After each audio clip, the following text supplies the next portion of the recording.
Well, I'm a traditional therapist.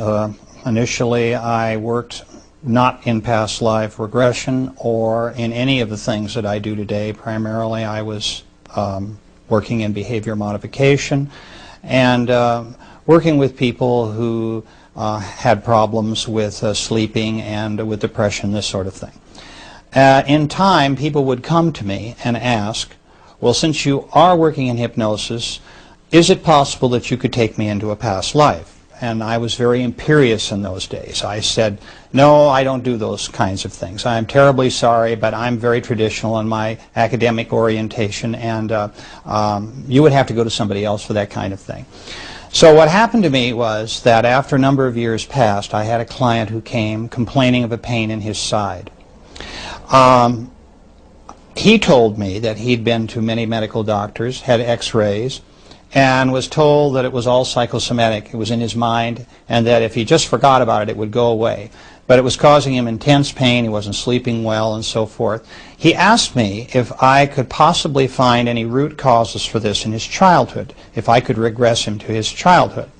So I did this, and we searched, and I looked through many of the early aspects of his childhood, and I could find him not falling on a sharp object or being involved with knives in any way or anything that would cause this very sharp pain in his side. So finally, in frustration, I said to this individual, who, by the way, went very deep very quickly in hypnosis, which is an important part of what I'm saying, because that to me is a key in reaching into the past life work that I now do and my interlife work. I said, go to the source of your pain. Tell me the first time it happened. And suddenly he was on the battlefields of France in World War I, in a British division at the Battle of the Somme, and was being bayoneted. So while the poor fellow had suddenly regressed into a past life, almost getting ahead of me, and he's lying in the mud dying, I'm so skeptical, because that's my nature, that I'm asking him to describe his division patch for me on his arm. What battle is this, I asked. Where are we? Who are you fighting? Because I'm not satisfied that this is really happening to me. So he described all these things very accurately, and since I am an amateur historian, I knew he was accurate.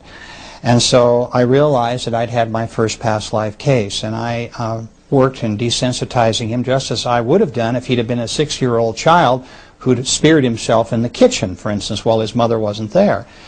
So from that case, I realized that that past life regression was very real. I was still somewhat skeptical. I did a lot more experimenting, of course, and working with people, and a lot more time passed. And then what happened to me was another case, almost by accident. A lady came to me who complained of loneliness and isolation in society, and she felt that she was not really a part of this world, that she just felt so disoriented with the life that she was living and the people that were around her. She was thinking of suicide. And so again, I worked with this lady as I had done with this man, but not in past life work. We talked about a lot of childhood issues. I put her in hypnosis. We worked a lot with her early life and so forth, and really didn't come up with anything. So like with the man I just spoke about, I asked this lady, go to the source of your loneliness and lack of companionship. And again, she was very somnambulistic. She went very deep very quickly. She was a very good hypnosis subject. And she said, I see them all right now, my companions, they're here in front of me. And I thought, you know, what are we talking about here? Is this a bridge group? Who are these people? And she's staring at my office wall with a glazed look, and she sort of, her eyes are fluttering, and she's saying to me, no, these are my spiritual soulmates, and there are 8 of them, and she described who they are. And I couldn't believe this. There just chills went up and down my spine, that I had actually, I was talking to someone who was talking about a life between lives. And this is an area of which I had no experience and I'd read no books on. There weren't many books even touching on the subject. So from that case, I began to really research the area between lives. And I soon, as time went on, my practice, I changed it to working basically with people who want to know about their immortality. People who now come to me who are interested in finding out who they really are, who their soulmates are, what their spirit group is like, why they are here on earth, and so forth. To me, these are the profound questions in life, and the psychological benefits that come from people knowing these points, these issues in their life, empower them in a way that they had not had before. And so that's essentially how I came to work in the area that I do today.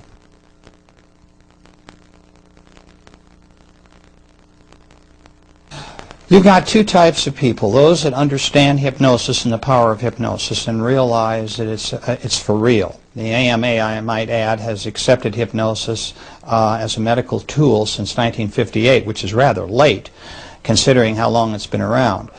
But the point I want to make is that people do not hallucinate in hypnosis. The conscious mind is not unconscious. It's very aware of what is going on around at all times around the subject. It is not as if you were in bed asleep at night in a deep delta state. You are in what we call an alpha or theta state. So your conscious mind is able to work and help with information that we're deriving from your subconscious. And so hypnosis really, in terms of whether you want to believe in hypnosis or not, depends on your willingness to accept self-reports as data.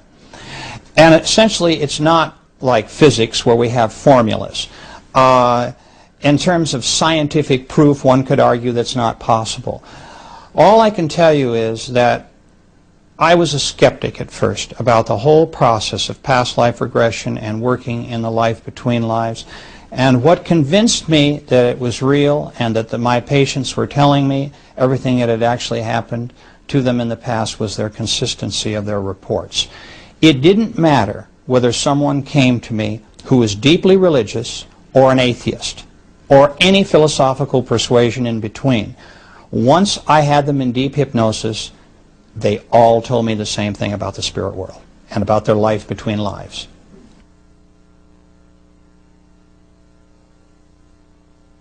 At the moment of death, you rise above your body and you look back at it.